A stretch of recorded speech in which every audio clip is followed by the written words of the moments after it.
Hello friends, welcome back to the channel exam prep संसाई। आज हम इस क्लास में इस समय जो आपके यूपी टेट के एग्जाम चल रहे हैं उसका 2 जुलाई को सेकंड शिफ्ट में जो एग्जाम हुआ था उसके सीडीपी के क्वेश्चंस का एनालिसिस करेंगे। तो चलिए बिना समय गंवाए हम शुरू करते हैं। आपका पहला प्रश्न था, किशोरों में आत्मचेतना बढ़ने के कारण निम्न हो सकते हैं। तो इसके कारण क्या हो सकते हैं? ए, बेहतर सोच, सामाजिक अलगाव, शारीरिक ठहराव, बेहतर प्रतिक्रिया। जी हाँ, अगर आपने ए आंसर टिक किया तो आपका आंसर सही है। चलिए प्रश्न नंबर 2 करते हैं। प्रश्न नंबर 2 है हमारा, एक श्रवण बाधित किशोर को सबसे अधिक लाभ मिलता है अलगाव से, दृश्य संकेत और लिखित सहायता, समान मूल्यांकन या केवल मौखिक व्याख्यान से। तो किससे मिलेगा? जी हाँ, option B is a correct answer, दृश्य संकेत और लिखित सहायता। भाई सिंपल सी बात है, अगर वो श्रवण बाधित छात्र है तो उसको सुनने में दिक्कत होगी, इसलिए उसे तस्वीर, इशारे या लिख कर समझाना सबसे ज़्यादा मददगार होगा। चलिए प्रश्न नंबर 3 करते हैं।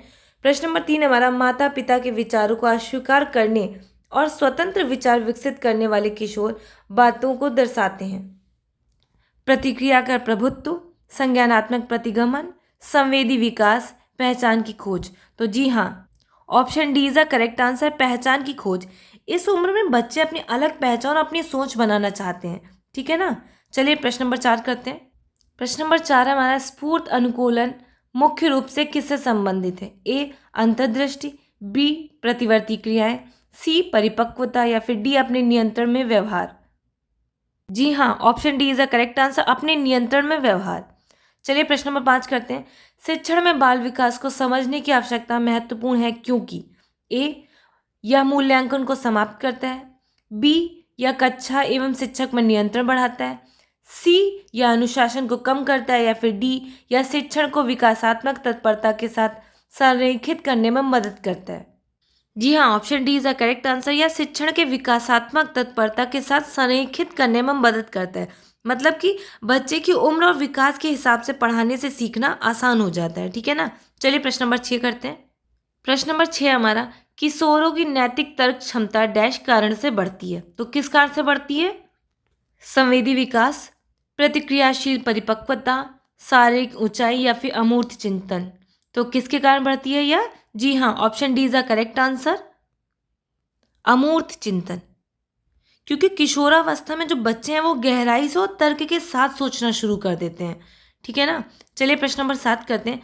जब किशोर किसी एक असफलता को लेकर अति सामान्यीकरण करते हैं कि जैसे मैं हमेशा असफल ही होता हूं, तो यह किसको दर्शाता है? जी हाँ, option D is a correct answer, संज्ञानात्मक विकृति।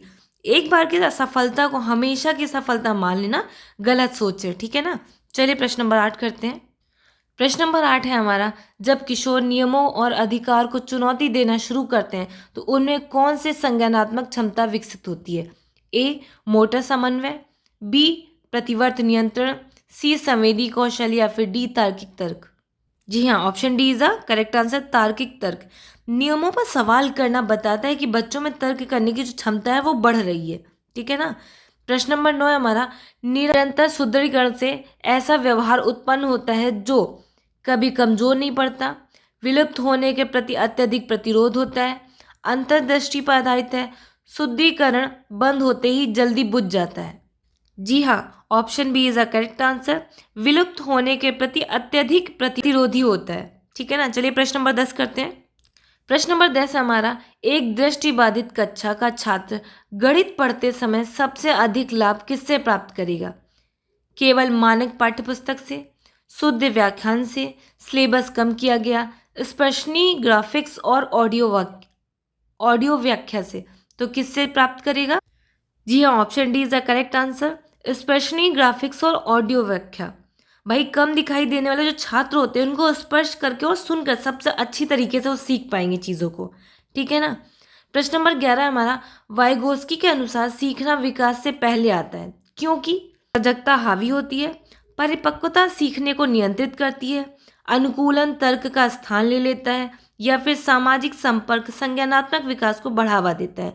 तो इसका सही आंसर क्या होगा? जी हाँ, जिन छात्रों ने डी ऑप्शन लगाया उनका सही आंसर है सामाजिक संपर्क संज्ञानात्मक विकास को बढ़ावा देता है। वाइगोस्की के अनुसार दूसरों के साथ मिलकर सीखने से दिमाग का जो विकास होता है वो तेज होता है, ठीक है ना। चलिए प्रश्न नंबर 12 करते हैं। प्रश्न नंबर 12 हमारा, समावेशी शिक्षा में जरूरत ना होने पर भी बहुत ज़्यादा मदद देने वाला परिणाम यह हो सकता है: बढ़ी हुई सहनशीलता, बढ़ी हुई स्वतंत्रता, हिस्सेदारी या फिर निर्भरता। जी हाँ, option D is a correct answer. जरूरत से ज़्यादा अगर बच्चों की मदद कर रहे हैं ना तो खुद पर निर्भर नहीं बन पाता है। चलिए प्रश्न नंबर 13 करते हैं। आप लोग अपना पेपर चेक करके अपना स्कोर जरूर कमेंट बॉक्स में बताइएगा, ठीक है ना। चलिए प्रश्न नंबर 13 है हमारा, जो शिक्षक पाठों को वर्तमान सामाजिक मुद्दों से जोड़ते हैं वे डैश को बढ़ावा दे रहे हैं: रटकर याद करने को, निष्क्रिय स्मरण को, भय या संदर्भित अधिगम। तो इसका सही आंसर क्या होगा? जी हाँ, option D is the correct answer, संदर्भित अधिगम। इसमें क्या होता है कि जब पढ़ाई को आज की घटनाओं से जोड़कर आप पढ़ाते हैं तो सीखना जो है वो आसान हो जाता है बच्चों का। चलिए प्रश्न नंबर 14 करते हैं। प्रश्न नंबर 14 है, एक शिक्षक जो छात्रों को समस्याओं की जांच करने और उत्तर खोजने के लिए प्रोत्साहित करता है वह निम्न का प्रयोग कर रहा है: दंड विधि का, व्याख्यान विधि, सब अभ्यास विधि या फिर जांच आधारित अधिगम। जी हाँ, option D is a correct answer, जांच आधारित अधिगम। बच्चे खुद खोज कर उत्तर सीखते हैं इसलिए समझ ज़्यादा उनकी पक्की हो जाती है उससे। चलिए प्रश्न नंबर 15 हमारा, पियाजे के अनुसार किशोर सोचना शुरू करते हैं अचेतन रूप से, केवल मूर्त रूप से, यांत्रिक रूप से या फिर अमूर्त रूप से। तो किस रूप से वे सोचना शुरू करते हैं? जी हाँ, option D is the correct answer, अमूर्त रूप से। तो चलिए प्रश्न नंबर 16 की ओर बढ़ते हैं। प्रश्न नंबर 16 है, किशोरावस्था में सहकर्मी मार्गदर्शन बढ़ाता है: छात्रों के बीच प्रतिस्पर्धा का, छात्रों के बीच प्रतिस्पर्धा, अलगाव, सामाजिक पदानुक्रम या फिर सामाजिक एकीकरण। जी हाँ, option D is the correct answer, सामाजिक एकीकरण। प्रश्न नंबर 17 है, किशोरों के लिए परामर्श प्राथमिक विद्यालय परामर्श से इसलिए अलग होता है क्योंकि यह अधिक ध्यान केंद्रित करता है: प्रतिवर्तित क्रिया विकास, बुनियादी आगम निर्माण, मोटर नियंत्रण या फिर पहचान और आत्मसम्मान संबंधी मुद्दे। जी हाँ, option D is the correct answer, पहचान और आत्मसम्मान संबंधी मुद्दे। चलिए प्रश्न नंबर 18 की ओर बढ़ते हैं। प्रश्न नंबर 18 हमारा, स्फूर्त अनुकूलन शास्त्रीय अनुकूलन से इसलिए अलग है क्योंकि इसमें यह स्वचालित होती है या स्वैच्छिक अनुक्रियाएं शामिल होती हैं, किसी सुदृढ़ीकरण की आवश्यकता नहीं है या फिर यह प्रतिवर्ती होती है। तो कैसी होती है? जी हाँ, option D is the correct answer, यह प्रतिवर्ती होती है। प्रश्न नंबर 19 हमारा, शिक्षण की प्रभावशीलता तब बेहतर होती है जब गृह कार्य बढ़ जाता है, विधियां अधिगम उद्देश्यों के अनुरूप हैं, अनुशासन सख्त हो जाता है या फिर शिक्षक अधिक व्याख्यान देते हैं। तो कब बेहतर होता है? जी हाँ, option B is the correct answer, विधियां अधिगम उद्देश्यों के अनुरूप है। आप लोग अपना स्कोर जरूर कमेंट बॉक्स में बताइएगा। चलिए प्रश्न नंबर 20 करते हैं। प्रश्न नंबर 20 हमारा, किशोरों में अधिगम अक्षमता की शीघ्र पहचान से डैश में मदद मिलती है। तो किससे मदद मिलती है? आवश्यकता वाले छात्रों को अलग करने में, अस्थायी रूप से ठप्पा लगाने में, सभी के लिए अपेक्षाओं को कम करने में या फिर समय पर हस्तक्षेप प्रदान करने में। जी हाँ, option D is the correct answer, समय पर हस्तक्षेप प्रदान करने पे। जल्दी पहचान होने से बच्चों को समय रहते सही मदद मिल जाती है, ठीक है ना। प्रश्न नंबर 21 हमारा, कार्यात्मक व्यवहार मूल्यांकन समावेशन का समर्थन करता है क्योंकि यह अलगाव को बढ़ावा देता है, दंड पर ध्यान केंद्रित करता है, लेबलिंग को प्रोत्साहित करता है, व्यवहार के पर्यावरणीय कारकों की पहचान करता है। तो 21 का करेक्ट आंसर क्या है? ऑप्शन डी, व्यवहार को पर्यावरणीय कारकों की पहचान करता है। चलिए प्रश्न नंबर 22 करते हैं। प्रश्न नंबर 22 हमारा, विकास में आनुवंशिकता और पर्यावरण परस्पर क्रिया करते हैं क्योंकि विद्यालय आनुवंशिकता की जगह ले लेता है, जीन स्वतंत्र रूप से कार्य करते हैं, मीडिया व्यक्तित्व को नियंत्रित करता है या फिर पर्यावरण आनुवंशिक क्षमता को आकार देते हैं। तो इसका सही आंसर क्या होगा? जी हाँ, option D is the correct answer, पर्यावरण आनुवंशिक क्षमता को आकार देता है। बच्चों में जो है वो जन्मजात ही गुण होते हैं लेकिन उन गुणों का जो विकास होता है वो वातावरण से होता है, ठीक है।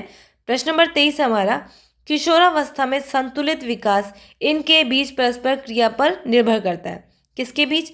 केवल स्कूल, आनुवंशिकता और पर्यावरण, केवल पालन पोषण या केवल जीन। तो किस पर? जी हाँ, option B is the correct answer, आनुवंशिकता और पर्यावरण के बीच। चलिए प्रश्न नंबर 24 करते हैं। प्रश्न नंबर 24 हमारा है, किशोरों में आंतरिक प्रेरणा तब बढ़ती है जब वे निरंतर प्रतिस्पर्धा करते हैं, उन्हें दंड का भय होता है, वे याद करते हैं, वे स्वायत्तता का अनुभव करते हैं। तो कब प्रेरणा बढ़ती है? जी हाँ, option D is the correct answer, वे स्वायत्तता का अनुभव करते हैं। ठीक है। प्रश्न नंबर 25 है हमारा, एक ऐसा सुविधा कार्य जो समूह चर्चा और सुदृढ़ीकरण को जोड़ता है, वह इसका उपयोग कर रहा है। केवल गेस्टाल्ट अधिगम, व्यवहारवाद और सामाजिक रचनावाद, केवल अभ्यास का नियम या केवल शास्त्रीय अनुकूलन। तो इसका सही आंसर क्या होगा? जी हाँ, option B is the correct answer, व्यवहारवाद और सामाजिक रचनावाद को। चलिए प्रश्न नंबर 26 करते हैं। प्रश्न नंबर 26 है हमारा, शिक्षण का एक मुख्य सिद्धांत है कठिन से अमूर्त की ओर बढ़ना, जटिल से सरल की ओर बढ़ना, व्याख्यान से अनुशासन की ओर बढ़ना या फिर ज्ञात से अज्ञात की ओर बढ़ना। तो इसका सही आंसर क्या होगा? जी हाँ, ऑप्शन 26 का आपका करेक्ट आंसर है ऑप्शन डी, ज्ञात से अज्ञात की ओर बढ़ना। प्रश्न नंबर 27 हमारा है, अवधारणात्मक समझ तब प्रदर्शित होती है जब छात्र उदाहरणों की नकल करते हैं, परिभाषाएं याद करते हैं, सूत्रों को याद करते हैं, नए संदर्भों में विचारों को लागू करते हैं। जी हाँ, तो option D is correct answer, नए संदर्भों में विचारों को लागू करते हैं। तो चलिए प्रश्न नंबर 28 करते हैं। प्रश्न नंबर 28 है आपका, नकारात्मक सुदृढ़ीकरण दंड से इस प्रकार भिन्न है क्योंकि यह सीखने की प्रतिक्रिया को रोकता है, प्रतिक्रियाओं को कम करता है, सीखने की गति को स्थिर कर देता है या फिर प्रतिक्रियाओं को बढ़ाता है। तो इसका सही आंसर क्या होगा? जी हाँ, option D is the correct answer, प्रतिक्रियाओं को बढ़ाता है। Option D is the correct answer, प्रतिक्रियाओं को बढ़ाता है। प्रश्न नंबर 29 हमारा, कक्षा 8 का एक छात्र परीक्षा में अपने प्रदर्शन को सुधार तभी करता है जब उसकी सार्वजनिक रूप से प्रशंसा की जाती है। यह सबसे अच्छी तरह से दर्शाता है कि अंतर्दृष्टि अधिगम, शास्त्रीय अनुकूलन, तत्परता का नियम या फिर स्फूर्त अनुकूलन को। जी हाँ, option D is the correct answer, स्फूर्त अनुकूलन। अच्छे काम पर प्रशंसा जब बच्चों को मिल जाएगी तो वो वही काम फिर से दोहराना चाहेगा। ठीक है ना। फिर चलिए प्रश्न नंबर 30 करते हैं। प्रश्न नंबर 30 है हमारा, किशोरावस्था के दौरान भावनात्मक उतार चढ़ाव काफ़ी हद तक प्रभावित होते हैं, प्रतिवर्ती विकास से, केवल आनुवंशिकता से, ऊंचाई में अंतर या फिर हार्मोनल परिवर्तन। तो इसका सही आंसर क्या होगा? जी हाँ, option D is the correct answer, hormonal परिवर्तन। किशोरावस्था में हार्मोन्स बदलते हैं इसलिए भावनाएं जल्दी बदलती हैं। तो ये आपके सीडीपी का लास्ट क्वेश्चन था। वैसे तो ये क्वेश्चंस जो है वो इजी टू मॉडरेट रहे हैं, तो उम्मीद है आपका कल वाला जो एग्ज़ाम होगा या फिर आज जो शाम को एग्ज़ाम होगा वो आपका अच्छा होगा। मेरी तरफ से आपको ऑल द बेस्ट। अगर आपको ये वीडियो पसंद आई हो तो चैनल को सब्सक्राइब करिएगा, वीडियो को लाइक करिएगा और ज़्यादा से ज़्यादा अपने दोस्तों के साथ शेयर करिएगा। धन्यवाद।